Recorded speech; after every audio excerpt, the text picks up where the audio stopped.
कई बार इंसान को उसके सबसे करीबी लोग भी ठीक से नहीं पहचान पाते, बल्कि उसके कामों की वजह से उसे अच्छा बुरा समझते हैं, उससे उम्मीद करते हैं। और जब वही व्यक्ति कभी अलग व्यवहार करता है या थोड़ा बहुत भी सिर्फ अपने लिए कुछ करना चाहता है, तो उन्हीं लोगों को अचानक झटका लग जाता है। विश्वनाथ पुरोहित की जैसी छवि थी। जिस तरह उनका परिवार एक देवता की तरह उनकी पूजा करता था, आज एक ही बात से वही परिवार उनके खिलाफ हो गया था, जबकि उन्होंने तो किसी से भी इस तरह का कोई वादा भी नहीं किया था कि वे सिर्फ दूसरों के लिए ही अपना जीवन कुर्बान कर देंगे। क्या सिर्फ अपनी खुशी के लिए उन्हें कोई फैसला करने का अधिकार नहीं है? लेकिन क्या चंद्रिका से विवाह में ही उनकी सच्ची खुशी है? उधर अधीश जिस तरह गुस्से में सोमसेन के महल से निकला था, अब मुश्किल ही था कि वो उसके दल के साथ अभियान में जाए। लेकिन सोमसेन इसके लिए कुछ भी करने को तैयार था। अधीश के जाते ही उसने अपने छोटे भाई को खूब खरी खोटी सुनाई। देख ली ना छोटे भाई अधीश की ताकत, या अब भी कोई शक है?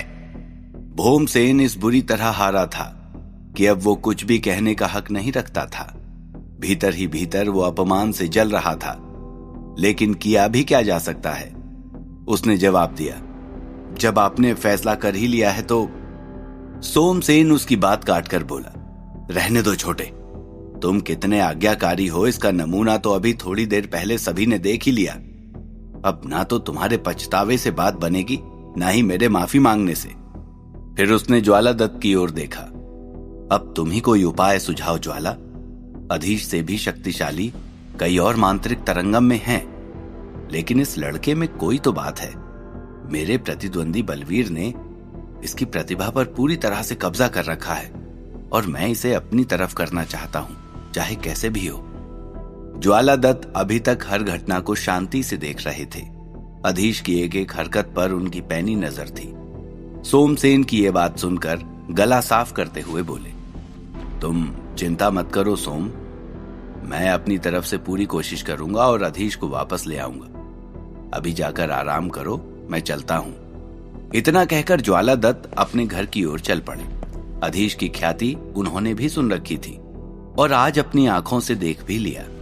अब बस उन्हें एक बार, सिर्फ एक बार अधीश से मिलना था। अधीश उनके मकसद के लिए भी उतना ही जरूरी था जितना सोमसेन के लिए। लेकिन क्या ज्वाला दत्त का मकसद उनके मित्र सोमसेन से अलग था? उधर 2 दिन और 3 रातें चंपावती की सराय में गुजारकर लारा और भाग्यलक्ष्मी ने इस दुनिया के बारे में बहुत सी जानकारी जुटा ली थी, लेकिन अभी तक वे ये निश्चय नहीं कर सकी थी कि उन्हें शुरुआत कहां से करनी है। भाग्यलक्ष्मी ने लारा से कहा, क्या फैसला किया जाए फिर? मुझे तो कुछ समझ में ही नहीं आ रहा है। लारा बोली, यहां आसपास तो छोटे बड़े कई राज्य हैं, जिनमें सबसे अधिक शक्तिशाली 2 ही राज्य हैं। एक तो जौहरगढ़ और दूसरा जिस राज्य की सीमा में हम अभी हैं, पाथरगढ़। भाग्यलक्ष्मी ने कुछ देर सोचकर जवाब दिया, और जिसकी खोज हम कर रहे हैं, तुम्हें क्या लगता है वो इन दोनों बड़े राज्यों में से कहीं पर होगी या किसी छोटे राज्य में छिपी होगी? लारा ने कहा, जितना मैं जानती हूं वो किसी न किसी बड़े राज्य में ही होगी, क्योंकि उसकी आजीविका का सहारा तो जादू टोना ही होगा।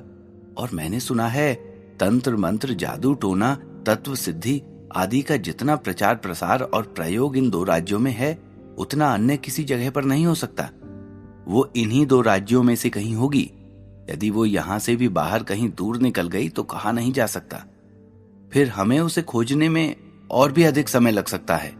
भाग्यलक्ष्मी बोली, एक ही चीज तो है मेरे पास इफरात में, और वो है समय। लेकिन अब मुझ में धैर्य नहीं रहा। अब ये जानने के बाद कि राजकुमार सही सलामत है, मैं और प्रतीक्षा नहीं कर सकती। लारा बोली, फिर आपका क्या फैसला है? भाग्यलक्ष्मी ने कुछ सोचकर पूछा, क्या कोई ऐसा तरीका नहीं है जिससे ये पता लगाया जा सके कि वो इस समय कहां हो सकती है? लारा ने जवाब दिया, सोचा तो मैंने भी यही था, उसका पता लगाया जा सकता है, लेकिन वो तरीका बहुत कठिन है। भाग्यलक्ष्मी ने कहा, कितना भी कठिन क्यों ना हो, मैं सब करने के लिए तैयार हूं। लारा बोली, ठीक है, फिर अमावस के दिन आधी रात को मेरे साथ शमशान चलने के लिए तैयार रहिएगा। मैं अपने पूर्वजों की आत्माओं को बुलाकर उनसे पूछने की कोशिश करूंगी। अब भाग्यलक्ष्मी और लारा ने कुछ दिन और वहीं ठहरने का निश्चय कर लिया था। भाग्यलक्ष्मी तो अपने उद्देश्य के लिए कुछ भी कर सकती थी, लेकिन लारा दिल ही दिल में डर रही थी। पूर्वजों की आत्माओं को बुलाना आसान नहीं होता, और फिर इस बात का कोई भरोसा नहीं कि वे बिना उसे साथ लिए चले जाएं। फिर भी वो चंदा को खोजने के लिए सब कुछ करने के लिए तैयार थी। ये चंदा के साथ उसकी आर पार की लड़ाई थी। प्रकाश नगर के महल में एक बार फिर मौत जैसा सन्नाटा पसरा हुआ था। मधुमती देवी विश्वा की बात सुनकर बेहोश होकर गिर पड़ी थी। अमृत और माधवी ने उन्हें संभाला और उनके कमरे में ले आई।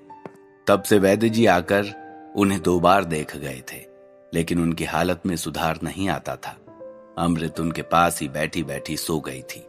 आधी रात के करीब उनकी बेहोशी टूटी। उनके मुंह से कुछ अस्फुट के स्वर निकल रहे थे। देवयानी, मेरी बच्ची, अधीश बेटे। उनकी आवाज सुनकर अमृत की नींद टूट गई। माँ जी, क्या हुआ? कुछ चाहिए? आंखें खोलिए माँ जी। उसने मधुमती देवी को सहारा देकर बिठा दिया। होश में आते ही उन्हें फिर सब कुछ याद आ गया और उनके आंसू बहने लगे। मेरे बच्चों को बुलवा दो अमृत, रोते हुए उन्होंने कहा। अमृत उनको सांत्वना देते हुए बोली, हाँ माँ जी, मैं कल ही दीदी के पास संदेश भेज दूंगी। मधुमती देवी ने कहा, और अधीश, वो कहाँ है? उसको बुलाओ, अब मैं आखिरी बार उसे देखना चाहती हूं। अमृत की आंखों में आंसू आ गए। कैसी बात कर रही हैं माँ जी आप? सुबह तक सब ठीक हो जाएगा, और अब मैं खुद पिताजी से बात करूंगी। ये सुनकर मधुमती देवी को थोड़ा आश्वासन मिला। अमृत ने उन्हें फिर से औषधि देकर सुला दिया, लेकिन उसके मन में उथल पुथल मची हुई थी। वो क्या समझाएगी विश्वा जी को? जब अधिपति कैलाश समझा समझा कर थक गए हैं और पिताजी ने उनकी एक नहीं सुनी, तो मेरी क्या सुनेंगे? अमृत ने सोचा। विश्वा ने साफ साफ अपना फैसला सुना दिया था कि चाहे दुनिया इधर की उधर हो जाए, लेकिन चंद्रिका से विवाह करने का अपना फैसला वे नहीं बदलेंगे। अमृत सोच भी नहीं पा रही थी कि ऐसा क्या जादू कर दिया है चंद्रिका ने पिताजी के ऊपर। आखिरकार थक हार कर उसने देवयानी को ही संदेश भेजने का फैसला किया। अब वही एक है जो पिताजी को समझा सकती है। उसने माधवी से इस बारे में चर्चा की तो उसने कहा, मेरे पिताजी ने भी उन्हें समझाने की कोशिश की थी, लेकिन पिताजी नहीं माने। अब उन्हें जो करना है करने दीजिए, वैसे भी हमारा क्या नुकसान है? अमृत माधवी की इस बात से उलझन में पड़ गई। माधवी, नुकसान भले ना हो, लेकिन तुम इस बात पर ध्यान क्यों नहीं देती कि पिताजी का व्यवहार ही बदल गया है। अब ना तो वे हम सबसे हमारी कुशल क्षेम पूछते हैं, ना ही बच्चों के साथ खेलते हैं। यहां तक कि माँ जी कल से बेहोश पड़ी हैं, उन्हें एक बार देखने तक नहीं आए।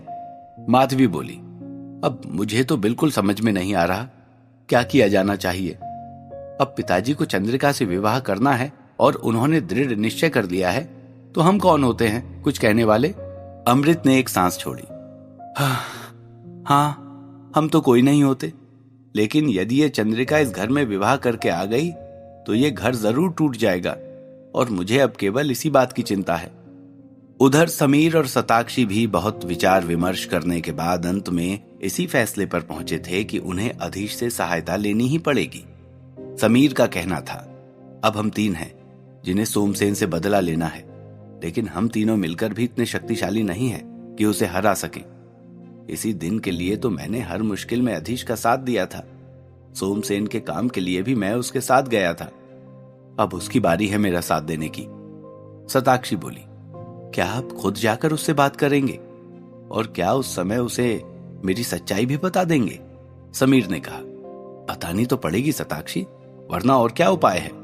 सताक्षी ने कहा, लेकिन ये सुनकर अधीश कहीं ये ना सोच ले कि हम उसे आज तक अंधेरे में रखे हुए थे और जानबूझकर ही धोखा दे रहे थे।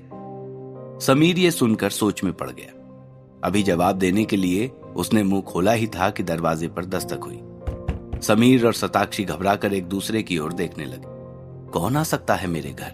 समीर ने सोचा। सताक्षी बोली, शायद माई आई होंगी। 2 दिन से मैं उनके घर नहीं गई, शायद वही जानने आई हूं। समीर ने भी ये बात मान ली। वो दरवाजा खोलने के लिए चल पड़ा। सताक्षी एक पर्दे की ओट लेकर थोड़ा छिपकर खड़ी हो गई। बाहर खड़े व्यक्ति ने एक बार फिर जोर से दस्तक दी और इस बार दस्तक के साथ एक नाम भी पुकारा। सताक्षी, दरवाजा खोलो, मुझे पता है तुम यहीं हो। ये सुनकर दोनों भाई बहन जैसे अपनी ही जगह पर जम गए। समीर की रीढ़ की हड्डी में डर के मारे झुरझुरी सी दौड़ गई और सताक्षी के पैर कांपने लगे। दरवाजे पर एक बार फिर जोर की दस्तक हुई। अब की बार सताक्षी पर्दे के पीछे से निकलकर बाहर आ गई और दरवाजे की ओर बढ़ी। उसने हाथ के इशारे से समीर को पीछे हटने का इशारा किया और धीरे से बोली, अब जो भी होगा देखा जाएगा। उधर अधीश घर में अपने कमरे में बैठा किसी मंत्र का अभ्यास कर रहा था। उसे सोमसेन के साथ अभियान पर जाने को लेकर अब भी शंका थी। तभी एक सेवक ने आकर कहा, अधीश जी, आपसे मिलने कोई आया है। अधीश ने एक पल कुछ सोचा, फिर उसे लगा शायद ईला आई होगी। उसने अब तक अभियान में उसके साथ जाने को लेकर उसे जवाब नहीं दिया था। वो नीचे आया तो ये देखकर चौंक गया कि उससे मिलने के लिए ईला नहीं बल्कि सोमसेन के मित्र ज्वालादत्त आए थे। अधीश ने जाकर उन्हें प्रणाम किया। प्रणाम मांत्रिक ज्वालादत्त, आप खुद क्यों चले आए? यदि कोई काम था तो मुझे बुलवा लिया होता। भले ही ज्वालादत्त सोमसेन के मित्र थे, लेकिन न जाने क्यों अधीश के मन में उनके प्रति बहुत श्रद्धा और सम्मान की भावना थी। वो ज्वालादत्त से 2 बार ही मिला था, लेकिन फिर भी आदर से बात करता था, जैसे वो उसके जान पहचान के कोई बुजुर्ग हों। अधीश की विनयशीलता ने ज्वालादत्त को भी बहुत प्रभावित किया था। उन्होंने उसे लंबी उम्र का आशीर्वाद दिया, फिर हंसते हुए बोले, बेटे, जिस तरह से तुम क्रोध में सोमसेन के घर से निकले थे, मुझे शक था कि मेरे बुलाने पर तुम आओगे। अधीश ने कुछ संकोच में सर झुका लिया। बेटा कहकर तो उसे आचार्य कश्यप भी बुलाते थे और उनका वो बहुत सम्मान भी करता था। उसने कहा, मुझे क्षमा कीजिए महाशय, मुझे आप जैसे महान मांत्रिक और बुजुर्ग व्यक्ति के सामने इस तरह क्रोध नहीं करना चाहिए था। यह सुनकर ज्वालादत्त के मन में रहा सहा संशय भी मिट गया। उन्होंने इधर उधर देखा, सेवकों को कमरे से बाहर जाने का इशारा किया और कुछ क्षण ठहर कर एक मंत्र पढ़ा। उनके मंत्र पढ़ते ही उस कमरे की जैसे हवा ही बदल गई। बाहर बगीचे से आने वाली पंछियों की आवाजें और मुख्य सड़क पर चल रही घोड़ा गाड़ियों की आवाजें आना बंद हो गई। पल भर में ही उस कमरे में एकदम आधी रात जैसा सन्नाटा छा गया। अधीश को समझ में नहीं आ रहा था कि ये चल क्या रहा है। उसने सवालिया नजर से ज्वाला जी की ओर देखा। वे धीरे से मुस्कुराए और बोले, घबराओ मत अधीश, मैं यहां तुमसे एक बहुत जरूरी बात करने आया हूं। अधीश ने बीच में ही उनको रोकते हुए पूछा, क्या सोमसेन ने आपको यहां भेजा है?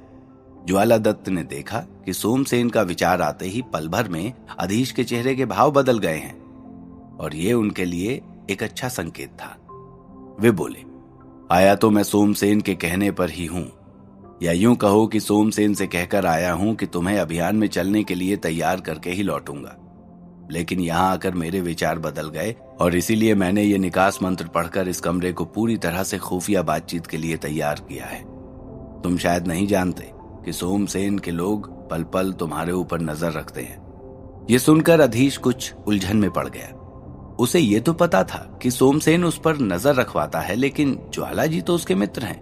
उन्हें अधीश से ऐसी कौन सी बात करनी थी जो इतनी गुप्त रूप से की जानी चाहिए? क्या उनकी कोई अलग ही योजना थी?